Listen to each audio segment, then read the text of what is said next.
Felicidades en este día de, dice el Padre, de resurrección, ¿verdad? En este día de la luz. Y el Señor nos habla en el Evangelio de unos elementos que son importantes para el ser humano, para subsistir, para vivir, ¿verdad? Pero algo tan cotidiano como la sal. Y la sal, dice el Señor, ustedes son la sal de la tierra. Está hablándole a sus discípulos. En este momento los está instruyendo, pero esta parte viene de la semana pasada que recibieron ustedes las bienaventuranzas, ¿verdad? Dichosos y todo lo que necesitaban hacer. Esto ya los estaba moviendo a ustedes de la banca y los estaba poniendo a decir, yo quiero esas cosas, yo quiero ser dichoso, yo quiero tener un espíritu de Dios para hacer las cosas buenas. Ahora viene a decirte, es cierto, sí necesito que tú lo hagas, pero para eso tienes que darle sabor. Entonces vemos que la sal, ¿para qué sirve la sal? ¿Para qué? Para dar sabor. ¿Y para qué más? Para sazonar. ¿Y qué más? ¿Para qué más sirve? Decía el Padre que sirve también para preservar, ¿verdad? Sirve para preservar. En tiempos antiguos se usaba para eso, para preservar las carnes, los pescados y todo. Y hasta la fecha todavía se usa. Entonces sirve para sazonar. ¿Y para qué más? Para preservar. ¿Y para qué más? Para cocinar, exactamente. Vamos a hablar de cocinar. ¿A quién le gustan los tacos sin sal? ¿No? Los french fries, las papitas fritas. Yo creo que las papitas fritas tienen que tener esa sal para que dé ese sabor, ¿verdad? Bueno, el Señor dice que yo y tú debemos ser ese sazonador que le da el sabor a la vida. ¿Y cómo lo vamos a hacer si nosotros no tenemos las cualidades que se necesitan? ¿Por qué? Porque dice que la sal se hace insípida y pierde su esencia. ¿Y cómo nosotros podemos perder esa esencia de cristianos? ¿A través de qué? ¿La sal se echa a perder, sí o no? ¿Sí? ¿Cuándo? Cuando agarra humedad. Cuando la sal que usamos en la mesa tiene unos químicos, tiene una fecha de caducidad. Esos químicos hacen que la sal pierda también su esencia. Entonces ahora, si nosotros somos esa sal que se nos quita el sabor, ¿por qué se nos quitó? Por el pecado, porque nosotros agarramos impurezas. A nosotros llegó a nuestro corazón impurezas y ya no podemos dar ese sabor. Y dice el Evangelio, dice el Señor, que si nosotros perdimos esa virtud, ¿qué pasa con nosotros? Ya no podemos hacer nada. Ya no podemos hacer nada. Incluso la sal, aún así, sirve para algo, porque la puedes poner allá afuera para el hielo, ¿no? La pisas todavía, pero todavía te puede servir. Pero ¿qué pasa cuando un ser humano pierde la esencia de la cristianidad, del amor de Dios, el catolicismo, el entregarse, el haber recibido esa gracia que tuviste en el bautismo? Cuando tú y yo ya no tenemos ese sabor, pasamos a ser personas que somos. ¿Cómo somos?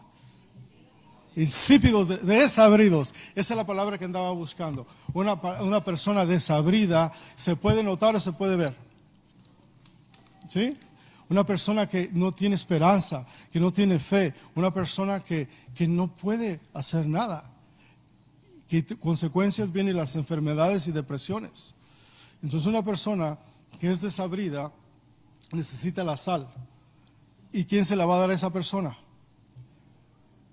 No, ustedes. Yo se la voy a dar, yo se la voy a llevar. Nosotros tenemos que ser la sal, la que le dé el sabor a esa persona que necesita, esa persona que ayuda, que busca que alguien le abrace. Pero ¿qué pasa? Ahora, ¿qué pasa cuando tú a la comida le pones suficiente sal? Tampoco sirve, o sí sirve. Ya la echaste a perder. Exacto. Entonces tú tienes que tener un balance en la vida. No tienes que estar desabrido, pero tampoco tienes que estar salado. En la vida de cristianos nosotros tenemos que ver cómo nosotros podemos tener ese balance. Y eso es hablando de la sal. El Evangelio habla de la luz. La luz es otro elemento que nosotros necesitamos, y nosotros podemos ser una luz encendida o un foco fundido. Tenemos que estar encendidos, ¿verdad? Nosotros estamos llamados a llevar esa luz, y esa luz a llevarla ¿con qué? Con sabor, con alegría, con el regocijo, con la fe de haber encontrado algo que le da ese sabor a nuestra vida. No vamos a estar todos amargados ahí sufriendo, y entonces ¿qué esperanza le vas a llevar a una persona que no tiene esperanza? Si te está viendo tú que no radias esa luz que necesitas, porque te falta algo, te falta echarle sabor a la vida, de saber que sí hay problemas, sí hay cosas que yo tengo, pero yo tengo un Dios que todo lo puede. Yo tengo un Dios que todo lo puede. Amén. Yo tengo un Dios que está conmigo, y eso me hace a mí tener esperanza y tener la alegría de haber encontrado lo que necesita mi alma. Entonces no tienes que estar ni salado ni desabrido, y tienes que ser esa luz que nos lleve a nosotros. Pero ¿cómo nosotros podemos en este momento ser esa luz y esa sal del mundo? ¿Cómo lo podemos hacer? Es a través de tu fe y de mi fe, a través de orar por las otras personas, pero también a través de hacer buenas obras. Y eso es lo que nos dice la primera lectura. ¿Cómo termina la primera lectura? Sepa Dios. Pues quién sabe. Así terminó, ¿verdad? Palabra del Señor. No nos damos cuenta que a través de la profecía de Isaías nos está dando a nosotros la oportunidad de enfocarnos de cómo podemos hacerlo. ¿Y cómo lo podemos hacer, Imelda? ¿Tú lo leíste? ¿Cómo lo podemos hacer? Dando de comer al hambriento, visitando al que necesita de ti. Y muchos de nosotros podemos ser esa luz o esa sal si nosotros dejamos a una persona que conocemos en nuestra parroquia, que por alguna razón ya no está con nosotros, y nosotros ni cuenta nos damos. ¿Qué le pasó? Pues sepa Dios. Entonces, ¿qué luz estamos siendo? ¿Qué luz podemos hacer? Ahora, hay ministerios en la iglesia en los que nosotros podemos ayudar para poder perfeccionar y poder hacer algo para el prójimo. ¿Y cómo lo hacemos? ¿Tú crees que el dólar o los $5 que das te va a ayudar a ti a hacer esa luz que realmente necesita Dios? Estamos llamados a más. Eso es lo mínimo. Es a servir, es a entregarte de todo corazón y de alma. Ustedes saben que aquí nosotros tenemos un ministerio que se llama San Vicente de Paúl, ¿verdad? Amén. ¿Cuántos sabemos? ¿Y cuántos lo apoyan? Todos, ¿verdad? Todos lo apoyamos. Y ese ministerio que tenemos aquí es para ayudar a la comunidad de nosotros que necesita, a las personas que tienen lo más necesario para vivir, no pueden. Ahí estamos nosotros para ayudarles, para decirles, ¿sabes qué? Hay alguien que se preocupa por ti. Tenemos una parroquia donde nosotros recorremos los fondos para ayudarte, para hacerlo más. Pero regresando a la primera lectura, hay algo que a nosotros se nos pasa, y no quiero que se nos pase. ¿Por qué? Porque no pusieron atención. Y no pusieron atención porque es bien hermosa, y esa profecía es de los pueblos de Israel. Estaban ellos viviendo de Babilonia, y ellos venían a una libertad, pero ellos opresaban a su misma gente. Y ellos estaban haciendo cosas que no estaban bien con su misma gente. Entonces, por eso Isaías estaba profetizando que tenías que ayudar. Y que si tú ayudabas, ¿qué pasaba? ¿Qué pasaba? ¿Quién sabe? De tarea van a tener que volver a leer la primera lectura todos. ¿Y sabes por qué? Porque es bien importante. Es bien importante que veas esto, mira.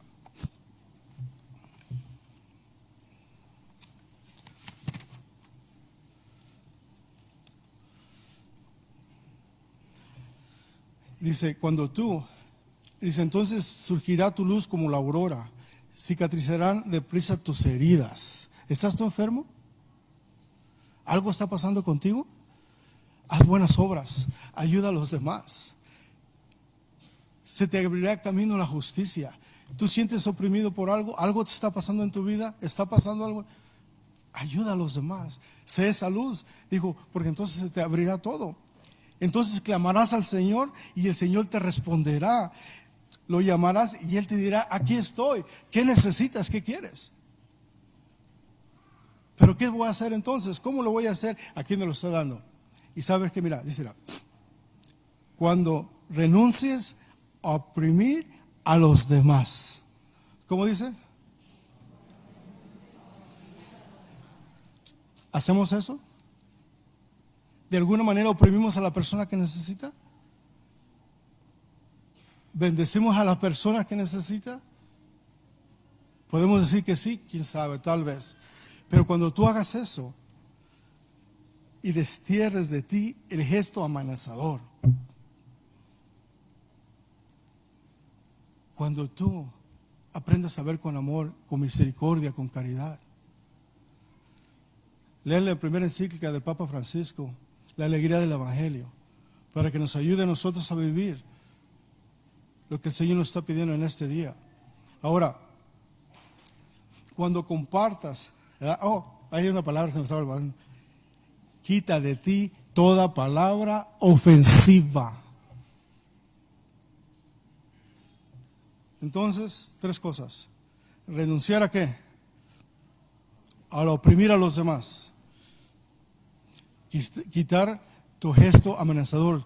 Esa cara, bueno, desgraciadamente a mí no me ayuda mucho, ¿no? Porque esa cara que yo tengo, creo que mucha gente no se me arrima porque parece que soy bien enojón o bien malo, ¿no? Pero no tengo esa cara como otras personas que tienen una cara diferente, ¿no? La mía es una, como dicen, no approachable, no se puede arrimar así. Mucha gente no me puede arrimar porque tengo una carita media fea, ¿verdad? Pero ustedes están hermosos, volteen a ver.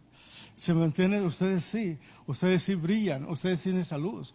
Pero tienes que quitar ese gesto, tienes que tener paciencia con las personas, tienes que aprender a ser paciente con tus hermanos, con tu familia, con las personas que trabajan contigo. Y entonces cuando tú eres paciente, entonces ya no refunfuneas, no haces berrinches, no haces cosas, tú estás haciendo ahí luz y sal de la tierra para esa persona.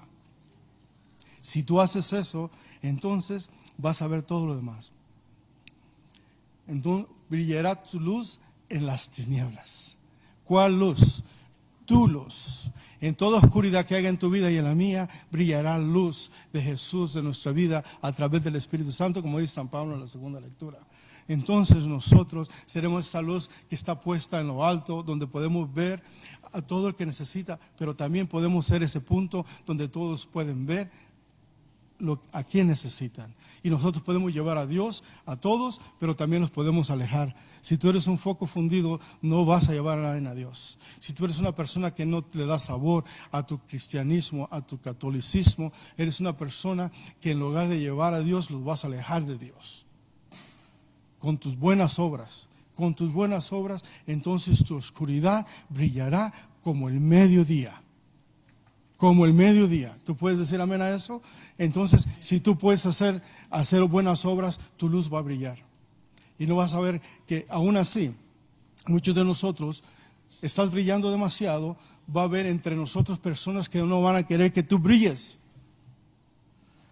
Hay un animalito que sale en la temporada de verano. ¿Cómo se llaman esas? Luciérnagas. Ese animalito ya tiene la luz en él, ¿sí? Y alumbra, y se ve, y se regocija, o estará triste alumbrando en las tardes. Y tú y yo tenemos esa luz que se nos dio el día de nuestro bautismo. Esa luz para que nos guíe a nosotros y para guiar a alguien más. Y es como esa luciérnaga, tú también vas a tener dificultades, como esta reflexión donde va esta serpiente siguiendo a una luciérnaga, ¿verdad? Y la luciérnaga pues no le toma atención porque pues esa serpiente nomás pasa ahí y la serpiente la sigue, pero llega un momento que sí se da cuenta y dice, se para y se molesta y le dice, oye, ¿tú por qué me estás siguiendo a mí? Si yo ni siquiera pertenezco a la cadena de tu comida, yo ni siquiera nada, ¿qué tienes tú que ver conmigo? Y te dijo la serpiente, es que me caes gorda. Y por eso te voy a comer, no te voy a hacer. Pero ¿por qué me caes gorda? Porque brillas mucho. Envidia, esa es la palabra, Padre. La envidia. Hay envidia entre nosotros que no deja que brille los demás. Y en lugar de ser luz, pasamos a ser oscuridad. Y nosotros tenemos que abrirnos para que todo brille. Podemos ser esa ciudad que está en lo alto brillando y es un punto de referencia para que todos lleguen a Dios. Amén. Pidamos la intercesión de San Vicente de Paúl, de la Virgen María, que nos ayude a nosotros en este día a ser esa luz y esa sal de la tierra que quiere nuestro Señor Jesús, que nos invita a hacerlo, pero con amor, con misericordia, da ese buen sabor. Amén.